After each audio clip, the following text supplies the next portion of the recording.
Berdoa untuk firman Tuhan yang akan kita dengarkan. Terima kasih Bapa buat anugerah-Mu, waktu yang sangat baik bisa kami beribadah hari ini kepada Tuhan. Kami datang di rumah Tuhan, tandanya kami berserah kepadamu. Tandanya kami tidak mampu menjalani hari-hari selanjutnya tanpa Engkau. Tandanya kami menyadari bahwa Engkau mengasihi kami. Terima kasih Bapa. Sebentar kami ingin belajar kepada firman-Mu. Urapan-Mu atas firman-Mu hari ini. Urapan-Mu atas semua anak-anak-Mu yang sudah hadir di rumah-Mu ini Tuhan. Urapi juga hamba-Mu yang sangat terbatas ini. Supaya semua kata-kata hamba-Mu, persiapan hamba-Mu, supaya Tuhan urapi menjadi berkat bagi kami semuanya lewat firman Tuhan hari ini. Terima kasih Bapa. Kami buka hati kami nikmati, kami sambut firman Tuhan yang hidup dalam nama Tuhan Yesus Kristus. Haleluya. Amin. Amin. Silakan duduk Bapak Ibu. Kita bersyukur hari ini karena kita masih datang di rumah Tuhan hari ini. Kita masih percaya bahwa Dia mengasihi kita. Hanya itu yang bisa membawa kita datang di rumah Tuhan ini. Kita menyadari bahwa Tuhan mengasihi kita. Mengapa ada banyak orang di kolam pancing saat ini? Mengapa ada banyak orang di ladang hari ini? Bahkan ada orang di penjara hari ini. Karena mereka tidak pernah menyadari bahwa Tuhan mengasihi dia. Sebenarnya Bapak Ibu, Tuhan mengasihi dunia ini. Itu kata firman Tuhan. Tuhan mengasihi semua orang. Tuhan mengasihi setiap orang. Tapi hanya orang-orang yang merespon kasih Tuhan itu yang bisa menikmati berkatnya. Tuhan mengasihi semua orang, iya. Tuhan mengasihi setiap manusia, iya. Tapi siapa yang bisa menikmati berkat Tuhan? Siapa? Hanya orang-orang yang merespon kasih itu. Hanya orang-orang yang berbalik mengasihi Tuhan itu sendiri. Makanya jangan heran, ada banyak orang di dunia ini menderita, dan ada banyak juga orang yang berbahagia. Kami pernah berbincang-bincang di rumah belakang ini. Mengapa ya ada seorang yang punya uang ratusan miliar, tapi ada di pihak yang lain orang yang kekurangan makan saja. Padahal semua hari 30 hari satu bulan, 7 minggu 1 hari. Bagaimana itu? Gimana? 7 minggu 1 hari. Oh, terbalik. 7 hari 1 minggu. 24 jam 1 hari. Tapi ada orang yang sangat kaya, ada orang yang kaya, ada orang yang setengah kaya, dan di bagian yang sana ada orang yang sangat miskin. Makan saja susah. Di manakah letak apanya? Kadang-kadang kita berkata Tuhan tidak adil. Tuhan tetap adil. Tapi ada orang-orang yang sangat rajin. Ada orang-orang yang tidak rajin. Ada orang yang bermalas-malas. Makanya semuanya tentang respon kita. Makanya kalau Bapak Ibu perhatikan, saya khotbah di gereja kita ini, saya banyak berbicara mengenai manusianya. Karena Tuhan sudah selesai membuat hukum. Amin. Kalau mau kaya rajin saja, hemat, hampir dipastikan kita cukup. Artinya saya perhatikan firman Tuhan, saya lihat hidup manusia, Tuhan sudah selesai dengan dirinya sendiri. Tuhan sudah selesai dengan hukum-hukum yang Dia buat. Yang harus diperbaiki ialah kita manusianya ini, saya dan saudara. Amin. Sadarilah ini. Jangan salahkan gereja kalau kita gagal. Jangan salahkan Tuhan. Tapi lihatlah diri kita sendiri. Apakah kita sudah layak untuk diberkati? Apakah kita sudah layak menjadi orang yang cukup? Itu tergantung kita. Mungkin ini gak enak. Selama ini kan kalau datang di gereja pasti diberkati. Kalau bawa kedai kopi kotor-kotor pun kedai kopinya pasti laris kalau datang di gereja. Tidak. Kalau kita nak Tuhan, kalau kita berkedai kopi harus bersih mejanya. Harus senyum ramah. Kalau kita jualan bibit cabai harus jujur, harus senyum menerima pelanggan. Itulah hukum-hukum yang sudah dibuat Tuhan. Dan kalau kita gagal melakukan hukum itu, ke gereja pun kita tetap juga kelihatannya gagal. Amin. Makanya dulu waktu saya masih remaja, ada merek mobil bus besar di belakang itu bikinnya. Modal pergaulan. Apa kira-kira bahasa Bataknya ya? modal pergaulan. Kayak bahasa Batakna, Pak Naibaho. Modal bergaul, sering ya. Modal bergaul, modal pergaulan. Bahasa Karo nggak tahu apa bahasa Karonya modal pergaulan.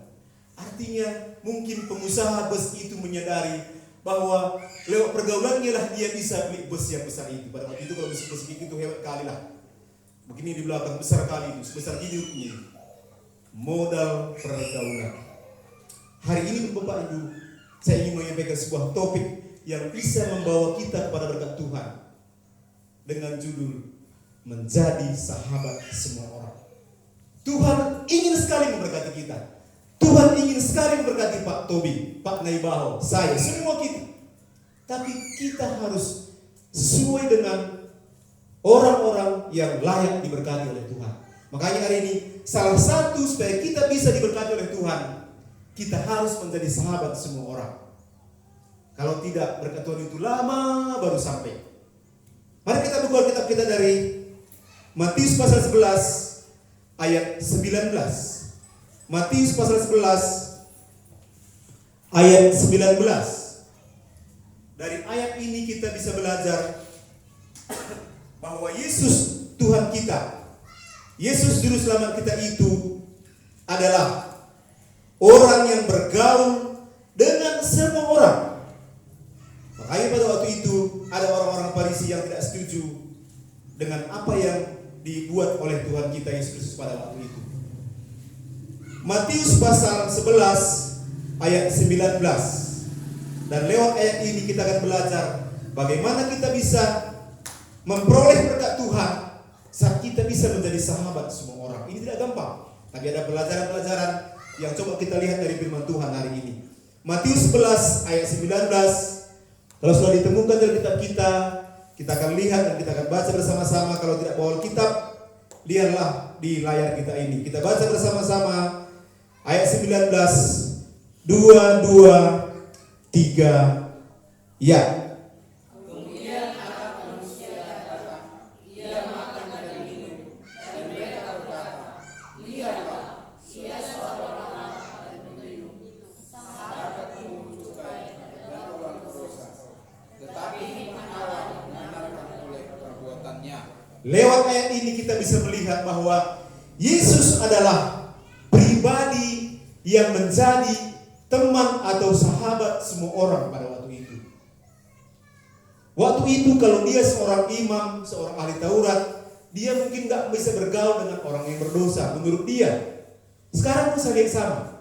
Kalau dia pendeta seperti saya ini, janganlah bercakap dengan orang yang berjudi. Kalau dia pendeta seperti saya ini, janganlah berpapasan dengan dan ngomong dengan preman. Kelihatannya seperti itu gitu. Padahal firman Tuhan menjelaskan kepada kita bahwa Yesus sendiri adalah pribadi yang menjadi sahabat semua orang, termasuk orang berdosa dan pemungut cukai. Pemungut cukai adalah orang-orang yang dianggap jahat pada waktu itu. Tapi Yesus makan dengan mereka. Jadi tema kita hari ini adalah menjadi sahabat semua orang. Kalau kita mau menerima berkat Tuhan lebih dalam hidup kita, kalau kita ingin sukses dalam hidup ini, kita harus belajar menjadi sahabat semua orang. Jangan pilih-pilih orang yang menjadi teman kita. Pertanyaannya, bagaimana teknik atau cara supaya kita bisa menjadi sahabat semua orang? Bagaimana caranya? Tadi kan tema kita menjadi sahabat semua orang. Pertanyaannya, bagaimana caranya supaya saudara semua kita bisa menjadi sahabat semua orang? Yang pertama, bagaimana caranya kita menjadi sahabat semua orang? Cara yang pertama ialah siap mengampuni setiap waktu. Teknik atau cara supaya kita bisa menjadi sahabat semua orang, yang pertama ialah kita harus siap mengampuni setiap saat. Kalau saudara mudah tersinggung, kalau saudara baper, jangan harap bisa menjadi sahabat semua orang. Tinggallah kita di ladang, kalau perlu di hutan, supaya kita jangan pernah ketemu dengan orang, supaya kita tak pernah terluka. Makanya kalau orang banyak sahabatnya, dia pasti orang yang mudah mengampuni. Sebab kalau kita bertemu dengan banyak orang, di antara yang kita temui itu setiap hari, pasti ada yang membuat kita kecewa. Pasti ada yang menipu kita. Pasti ada yang mengkhianati kita. Saya percaya kalau ada seorang pria masih lajang, punya banyak pacar, dia juga pasti terluka. Demikian sebaliknya. Kalau orang banyak ketemu dengan orang, banyak temannya bergaul, pasti orang-orang yang temannya bergaul itu pasti pernah mengkhianati dia. Mungkin pernah menipu dia. Pak Yotahlah. Halo. Isa tidak pernah tipu kala. Bisa ke tangan? Enggak usah malu-malu. Isa tidak pernah tipu kala. Halo. Siapa di sini pernah ditipu? Bapak pernah ditipu, pernah bohong? Pernah. Saya pernah ditipu. Pernah menipu? Pernah. Artinya hidup ini ditipu dan menipu sebenarnya biasa saja. Tapi nanti Bapak Ibu jadi bingung. Oh gitu, memang itu kenyataannya. Jadi untuk kita menjadi sahabat banyak orang, kita harus merelakan hati kita untuk menerima kesalahan orang-orang yang menipu kita. Orang-orang yang tidak membayar duit cabenya. Contoh-contoh ini. Orang-orang yang tidak membayar utangnya kepada kita. Itu, kalau kita tidak bisa seperti itu, jangan harap kita menjadi sahabat semua orang. Kalau kita tidak punya banyak sahabat, jangan harap berkat Tuhan bisa banyak kita terima. Di sini cuma misi kita tersinggung, misi hindari. Lah teman, dekat kujohka kita mekin. Tersinggung kita mana? Lah teman, kujohka. Lumna cuma berilah. Ada cuma beri kayak kan masuk. Halo. Kayak kira-kira bahasa yang dilihat teman tak? Pastilah. Aku udah mengundahin keluar Juma, aku jual mekin. Teman-temanku ya. Ada Juma Pak Ginting. Suan itu kayak tidak suan. Kayak perlu modalnya dari pintu menapun ini. Kusuani saja. Asal lip jasad salang cuma kusuan. Oke. Kayak mana ada oke. Pertemuan aku rahasia. Uga maka oke. Perban aku sudah belajar dari dulu kemanapun siap saja mengampuni. Pernah aku tukui kalah? Pernah. Pernah aku tipu kalah? Usul. Tapi ku siapkan hatiku untuk menerima semuanya. Dan akhirnya kita bisa bertemu dengan orang-orang yang hebat yang bisa menjadi berkat bagi kita. Amin. Makanya adi bos-bos Tuhan akan dukam.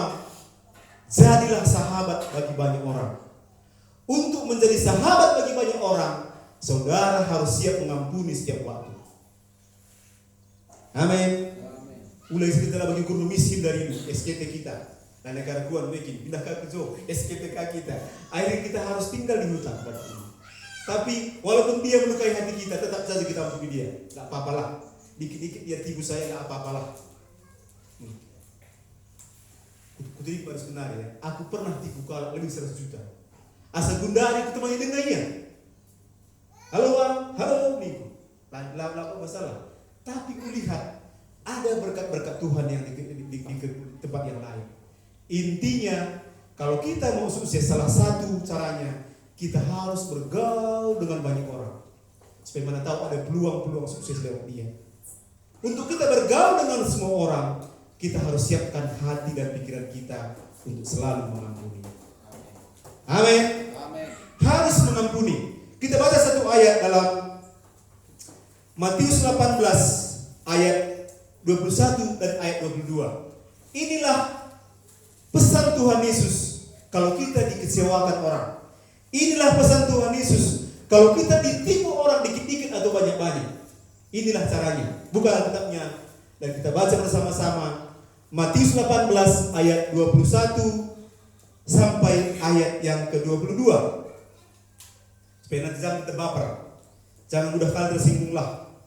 Dan anak Tuhan itu mesti tidak mudah tersinggung. Kita baca bersama-sama ayat ini, 2 ayat. 2, 3, ya.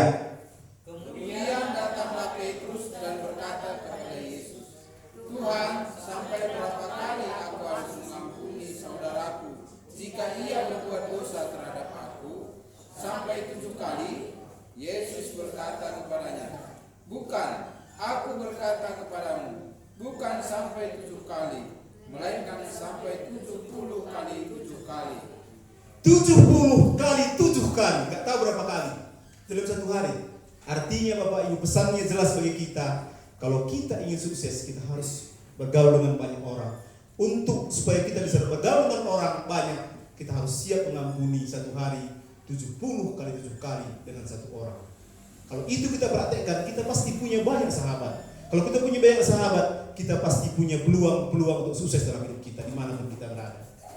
Amin. Yang kedua, bagaimana teknik supaya kita bisa menjadi sahabat bagi banyak orang? Teknik yang kedua ialah belajar menjaga rahasia sahabat.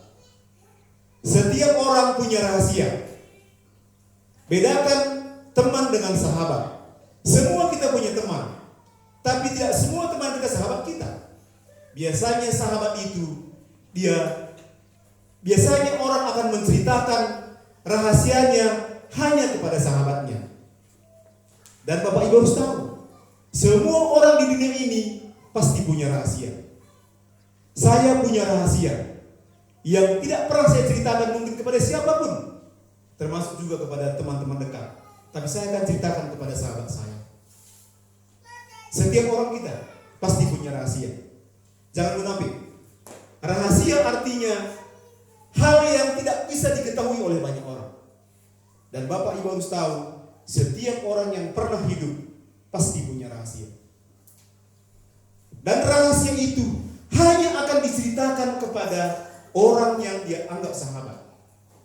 Sebab kalau rahasia dalam hati, berat membawanya. Halo? Ngerti kami? Lik rahasia tahnukin berat membahasa.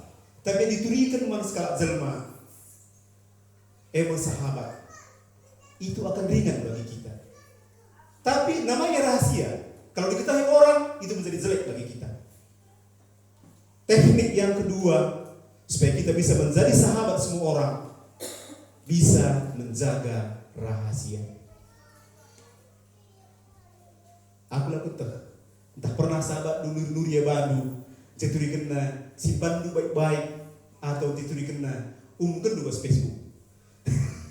Kalau anda rahasia ada aku suami itu ada selingkuhan yang sebenarnya ini. Dai gelah sedak tak anda gelah mana sih tambah di Facebook ada kawanku saudaraku, ada pula teman selingkuh suaminya. Itu gawat belakangnya mau kecewa kalian. Dan itu akan membuat orang tidak akan percaya lagi kepada kita. Aku punya sahabat berapa orang. Dan hari ini saya simpan rahasianya. Bahkan rahasia sahabat saya itu tidak akan saya ceritakan kepada istri saya ini. Saya simpan. Pendeta, ada teman yang lain. Dia anggap saya sahabatnya. Berarti kenapa dia ceritakan itu kepada saya? Saya pikir karena dia anggap saya sahabatnya. Saya simpan itu. Mungkin sampai saya akan mati nanti. So, kalau saya ceritakan itu, dia akan kehilangan muka. Makanya sampai hari ini kami dekat. Ada hal-hal yang dia ceritakan hanya kepada saya. Saya percaya saudara juga punya sahabat. Dan kalau saudara punya sahabat, jagalah kerahasiaanmu. Ulah kari, lengan katakan teman kita, lengan mentah sedadoni. Adi bagai pasti lamui sahabat. Tidak akan. Mari kita baca ayatnya, apakah cocok ayat itu tidak? Kita akan lihat bersama-sama. Dalam Amsal pasal 25 ayat 9. Bagaimana kita bisa menjadi sahabat banyak orang? Kita harus belajar menjaga rahasia. Rahasia orang yang menganggap kita adalah sahabatnya. Ini tidak gampang. Karena biasanya rahasia itu seksi dia. Seksi kali. Namanya rahasia kan gitu. Amsal pasal 25 ayat 9. Kita akan coba lihat ayat ini. Bagaimana kita bisa belajar menjadi sukses dengan jalan menjadi sahabat bagi banyak orang. Untuk menjadi sahabat bagi banyak orang, kita mesti belajar dengan sangat baik menjaga rahasia sahabat kita. Amsal pasal 25 ayat 9, kita akan baca ayat ini bersama-sama. 2, 3, ya. Belalah perkaramu terhadap sesamamu, tetapi jangan buka rahasia orang lain. Artinya kita harus belajar menjaga kerahasiaan orang-orang yang percaya kepada kita. Amin. Yang mulai dari hari semua jemaat gereja kita ini adalah orang-orang yang bisa menjaga rahasia. Adilah kata menteri teman-teman lah pada turikan. Ulah kata mana ke Facebook. Maka aku kan bagi link bagi kelagi krim teman-teman ke Facebook. Ada hal-hal yang seharusnya itu menjadi rahasia, menjadi hal-hal yang harus disimpan saja, nggak perlu dipublikasikan. Jadi kita harus menjadi sahabat banyak orang. Caranya yang kedua, caranya supaya kita menjadi sahabat ialah jagalah rahasia orang-orang yang menceritakan rahasianya kepada kita. Amin. Yang terakhir, bagaimana caranya kita bisa menjadi sahabat semua orang supaya kita bisa diberkati Tuhan lebih baik? Bijak menggunakan waktu luang.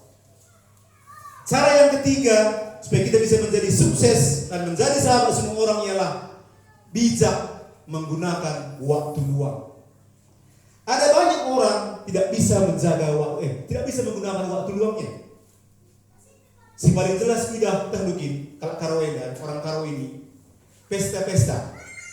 Datang di los jam 9, bawa sarung di leher yang laki-laki, yang perempuan bawa usnipes. Datang di los, duduk-duduk sampai jam 2. Sementara di ladang ada kol yang sedang dimakan ular. Duduk-duduk di sana, duduk-duduk di situ. Jam 2 pulang ke rumah. Jumpa lagi sama tetangga. Kurungah-kurungi sampai jam 4. Akhirnya kol cuma go niben-niben. Waktu lelang laba cirga nomor 1. Kayak tidak ada gak sukses, gak sukses. Dia bisa menggunakan waktu luang. Dia bisa menggunakan waktu dengan sangat baik. Makanya ada sukses atenu gunakan waktu dengan sangat baik. Sangat nonton dia di bawah bayi. Terus ada kita kami yang berkuing orang tua aku nanti itu lah gitu. Jumana dia bagi redakan dia man kami krina mis buat nang kuah, ban sumpit, ban amak. Makanya jam 11 kali berengi makanya tunduk. Makanya mungkin 12 kali ke amak nang belang. Bulan depan bukan sumpitna, tadu kai sumpit, ingan pagi, ingan beras, ingan naka. Intinya saya lihat orang-orang tua dulu dia bijak menggunakan waktu luangnya. Tapi hari ini saya lihat orang sudah sembrono dengan waktu luang. Kalau hari ini kemana pun kita, kalau kita naik angkot, semua pegang HP. Tidak tahu apa, Instagram, TikTok, apalagi apa. Pokoknya waktu luang itu dihabiskan dengan sangat sia-sia. Makanya akhir bulan tidak ada saldo. Untuk kita menjadi sahabat bagi banyak orang yang sukses, bijak menggunakan waktu luang. Aku lakukan buat carana, tapi kamu pasti tahu, kalau ada pikir itu pasti tahu. Apakah ini hasil atau tidak? Adilang ulah lakukan dulu. Kadang aku suruh tawa-tawa aku. Kedepannya, orang yang tinggal di tanah Karo ini, terutama orang Karo, kemungkinan besar akan digeser oleh suku-suku lain. Kenapa? Karena orang Karo banyak di los. 3 kali seminggu di los dia. Dia datang jam 9, kurumah kurungi, jam 2 magang mulih. Sementara suku-suku yang lain yang merantau ke sini, mereka jam setengah 9 kerja di ladang sampai jam 6. Begitulah terus menerus. Pada akhirnya tanpa kita sadari, kita akan digeser. Karena dunia ini hanya membayar orang yang kerja. Amin. Waktu 7 minggu 1 hari, bukan 7 hari 1 minggu. Kalau saudara tidak gunakan itu, kalau habiskan itu, pasti gagal. Saya pastikan. Makanya mulai hari ini bijak menggunakan waktu luang. Karena semua waktu luang. Kita harus ubah waktu itu menjadi uang. Amin. Amin. Akulah umat Twitter. Bagikin maka baci. Ubah waktu. Bangun jam pagi-pagi bangun jam 5. Ubah waktu jam 5 pagi itu sampai jam 6 sore itu jadi uang. Apapun bisa dikerjakan. Terus gilau karo. Kai pedahine kudai kenale kau. Ada prinsip-prinsip gampang ada. Kai pedahine. Si penting jadi set. Adalah bandu bagai. Pasti kita digila zaman ini. Pesta-pesta labu dilarang. Tadi ayat sekolah minggu ada. Semua bisa dilakukan benar. Semua bisa dikerjakan benar. Tapi apakah semua berguna? Bagaimana anakku? Itu kata firman Tuhan. Makanya seorang anak Tuhan itu harus bijak. Bijak mengenai apa? Mengubah waktunya menjadi produksi. Makanya kata-kata di rumah kami ini, apa produksimu hari ini Hans? Aku bilang. Apa produksinya hari ini? Kalau aku bilang, apa? Minimal baca bahasa Inggris. 1, 2, 3, 4, 5, 6, 7. This is a pen. Pokoknya bagi saja. Jangan bunuh waktu tanpa ada produksi. Amin. Udah katakan dulu, padanku mengo bagenda, padanku mengo mesra, lang. Krina padanta menjile, amin. Krina padanta menghuli, amin. Tapi harus digunakan waktu kita dengan sangat baik. Gelah padanta semijile dai jadi kenyataan. Ulah kari kesalahan duga Tuhan. Lah, Tuhan ingin memberikan kita berkat yang maksimal. Tapi kita harus bijak menggunakan waktu-waktu yang Tuhan berikan kepada kita. Di pesta-pesta kamu jam 11 saja kamu langsung jam 12. Man, galan pertama. Galangan pertama dulu. Gelar tadi laki. Mau bagi? Saya bukan berbeda mau bagi. Ibu Mary. Karena pertamanya 50.000. Sudah benar 50.000 kena. Kamu lawan kita senyumnya pagi. Lampas kita menjadi lapan galan pertama dulu. Lalu kamu tanda Isya. Intinya gunakan waktu dengan sangat bijak. Kita baca ayatnya, ayat yang terakhir. Amsal pasal 6 ayat 9 dan 10. Amsal pasal 6 ayat 9 dan ayat 10.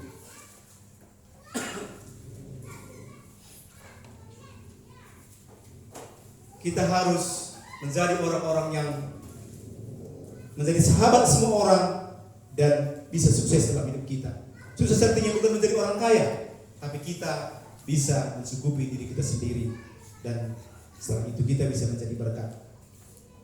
Amsal pasal 6 ayat 9 dan ayat 10. Kita baca ayat ini bersama-sama dengan suara yang kuat supaya bisa masuk ke pikiran kita dan kita lakukan ayat ini dan kita menjadi orang-orang yang sukses dan diberkati oleh Tuhan. 2, 2, 3. Ya. Hai pemalas, berapa lama lagi engkau berkabung? Tidakkah kau akan bangun dari tidurmu? Tidur sebentar lagi, mengantuk sebentar lagi, melipat tangan sebentar lagi untuk tinggal berbaring. Tidur sebentar lagi, berbaring sebentar lagi, kulos tiap hari, kerja-kerja tiap hari, sukses yang dulu mungkin. Ulang katakan juga aku lari kerja ya salah kami bagaimana maksudku. Bijak menggunakan waktu saja. Kita orang Karo, orang Semelung, orang Batak mesti berpesta. Harus. Kenapa? Karena saya punya marga, saya ginting bertarikan istri saya berkurang sekali. Pasti ada kerabat-kerabat yang terikat dengan adat. Tapi gunakanlah waktu dengan sangat bijak. Amin. Ulang kita kami berdalam adat itu. Aku beradat.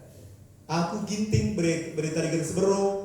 Di Beruku berkorong sekali ada kali bubu anak baru sembuhyang. Tapi tak mungkin aku dari kerja kuning alamu berfungsi kalau aku jadi melawan aku. Tapi aku harus datang di situ sebagai anak baru. Baba pisau, gatis mantan gatan, membagi pekerjaan tugas dalam gatan.